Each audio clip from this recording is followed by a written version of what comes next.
Good morning, and happy Aloha Friday from the farm. Welcome to another episode of Thinking Outside the Soil, where we get to talk about topics related to the farmers and ranchers using hydroponic practices to grow the crops and creatures we need to eat. I am your host, Seany Alfalfaseed. Thank you for being with us on this beautiful morning. Last night's webinar went really well. Yesterday's webinar went really well. Some people watched it at night. I watched it again to see what was going on, and it's really great. This is the first time that I've done a presentation in that space, so I got to learn a lot of what it meant to have the information offhand and deliverable. But what was also really great was that there were several individuals that were trying to interrupt me and buy stuff and find out how they can get it too. That's always exciting, which says that we're delivering valuable content and we have something that's worthwhile. Was able to make some connections, and we're really excited to move forward with some of those customers, looking at how we can develop our seed subscription. So for instance, something that came up to me last night was a lady who has a mixed flock of chickens and ducks. So being mindful about meeting those nutritional requirements of both the egg-laying hens, but also the ducks. So it was really neat to get her questions and start to be able to address those and solve some of her challenges, so that she can get some of the best seed that she needs to feed her flock.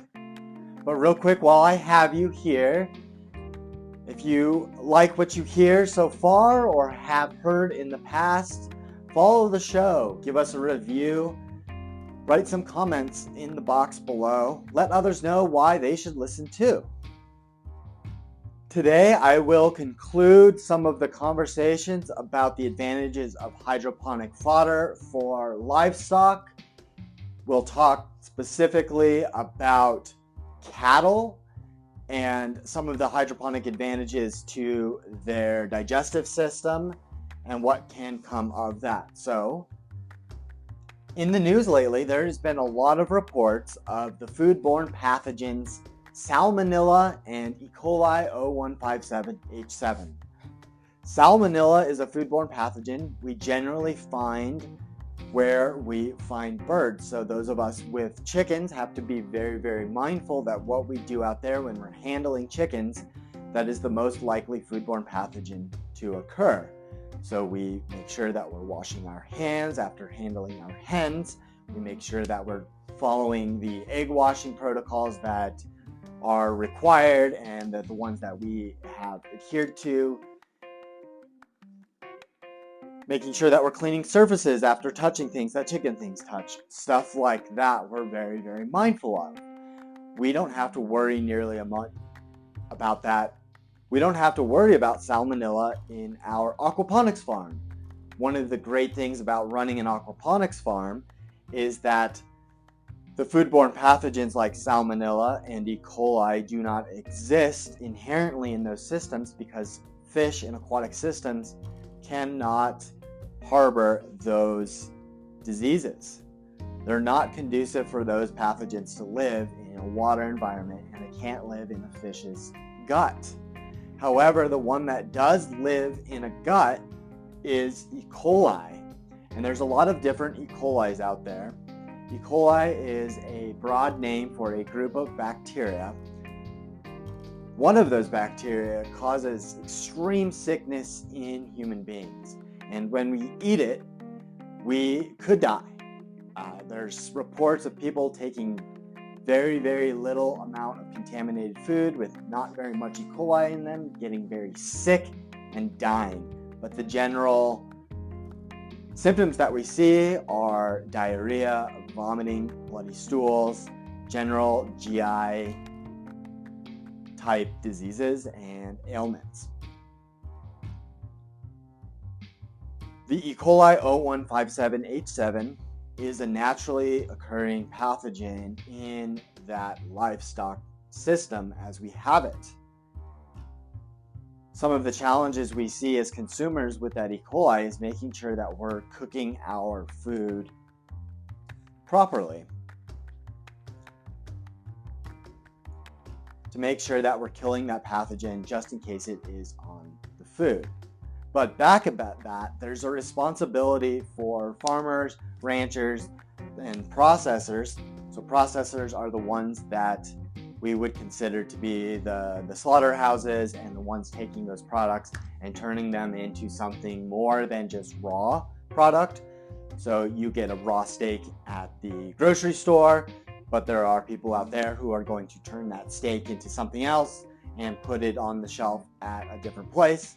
So those people we lump into those categories of processors. And they're the ones, the slaughterhouses and the processors, that tend to deal with the E. coli the most. As a kid, I got to hear this over and over and over again. My dad working in the slaughterhouses, one of the biggest challenges that he faced was food safety mitigation and making sure that these slaughterhouses had proper protocols in place so that there wouldn't be E. coli going into our food. The USDA spends a lot of money and time and invests a lot of manpower to accomplish food safety audits and regulating these industries.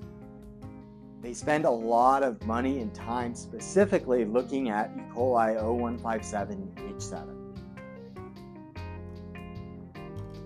Now, one thing that I heard over and over and over again as a kid, and something that I've seen through my science education and then heard again and again in the conversations learning about hydroponic fodder.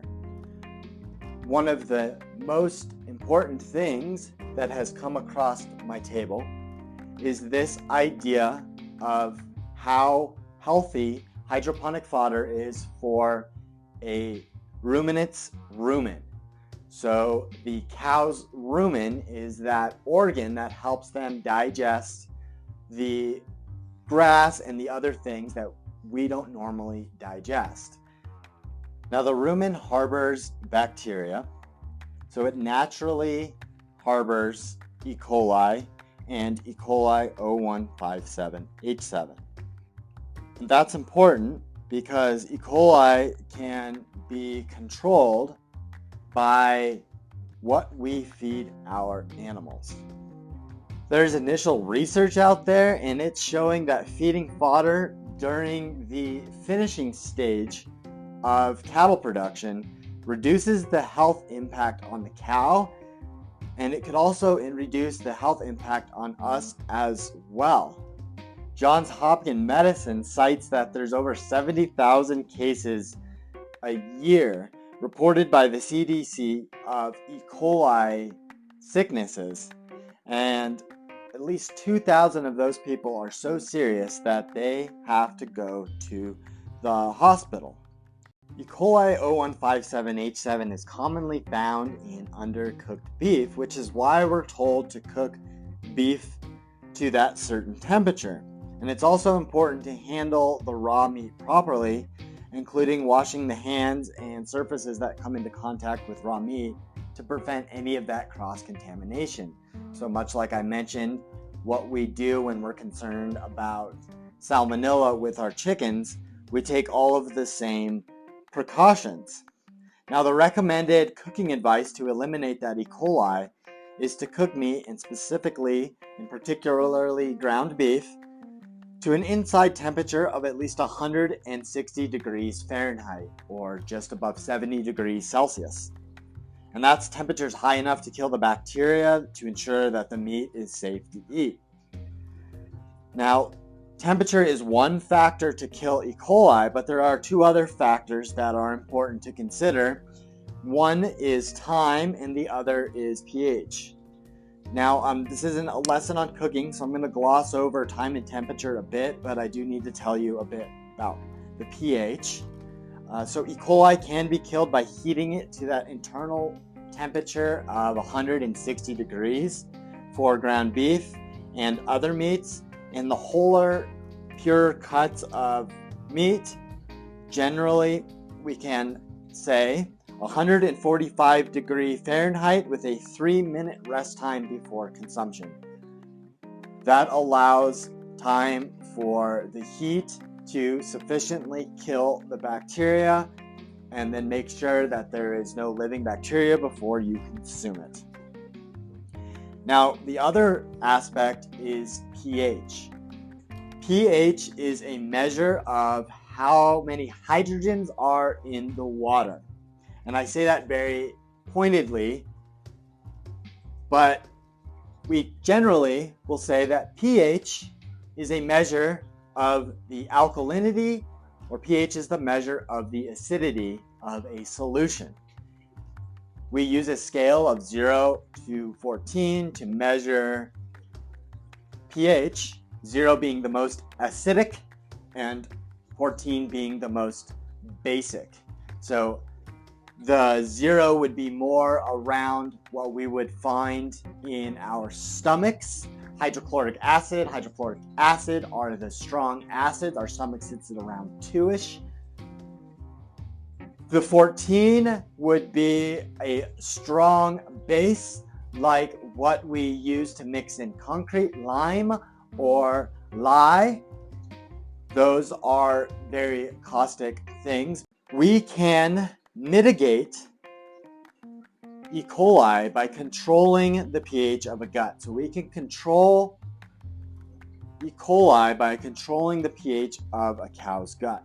We know what environments and at what pH E. coli thrives.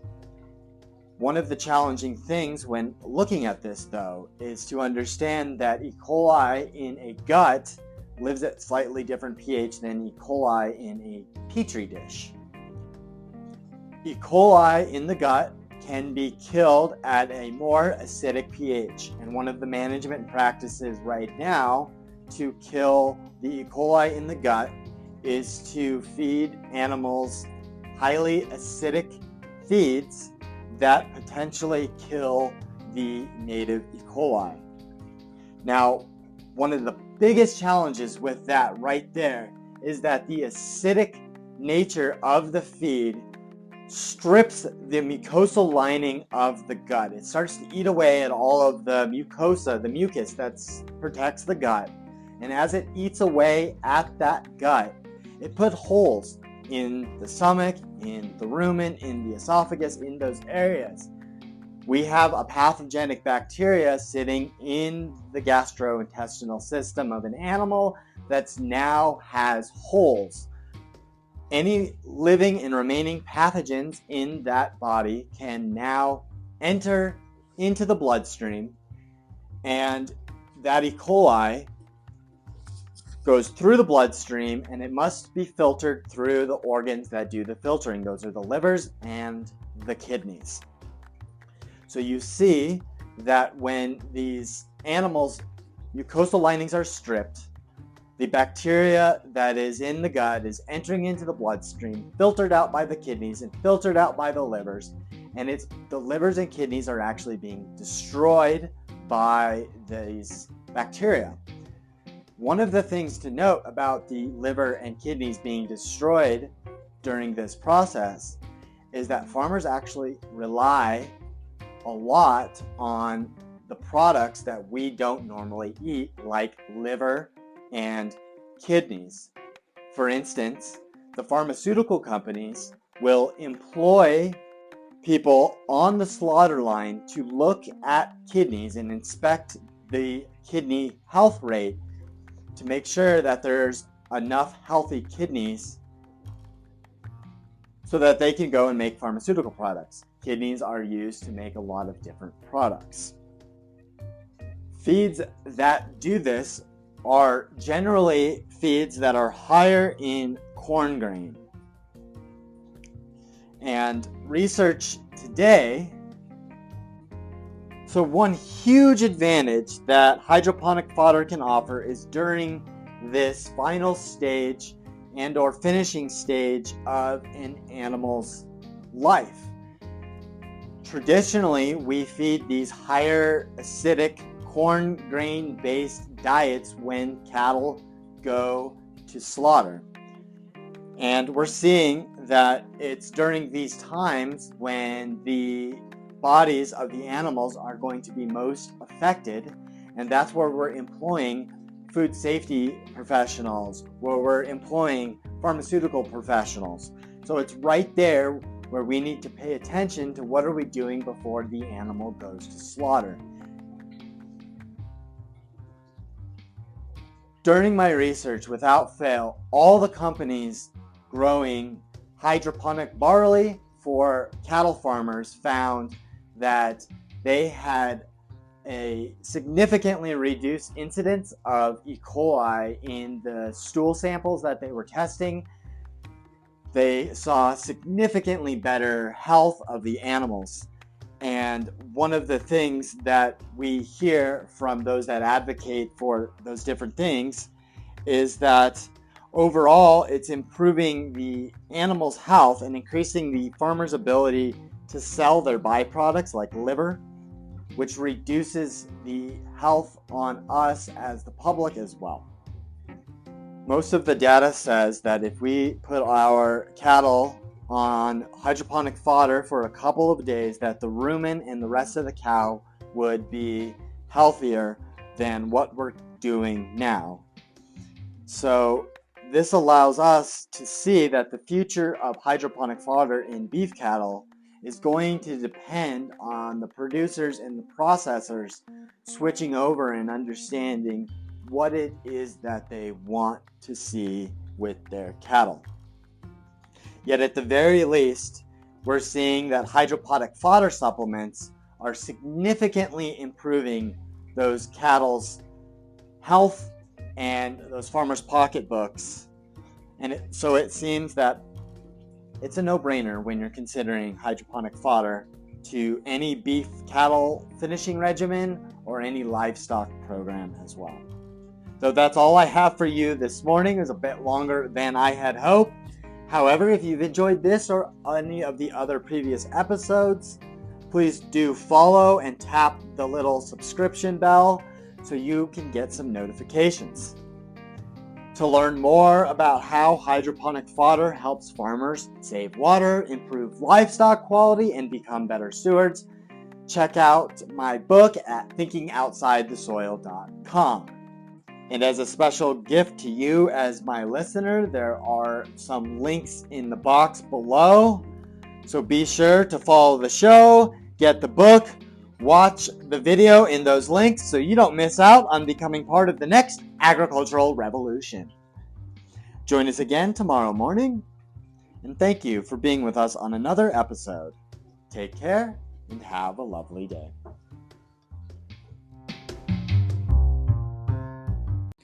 Hey, before you go, check out the links below, leave me a rating and review, and follow the show. Don't forget to get yourself some of our Blooming Health blended sprouting mix. Our mix has been shown to get the best eggs and create the healthiest flocks. With feed costs going up, right now's the time to lock in a subscription so that you can get the best eggs without having to go to the grocery store or the feed store anymore. Check out the links below to get yourself some Blooming Health blended sprouting mix.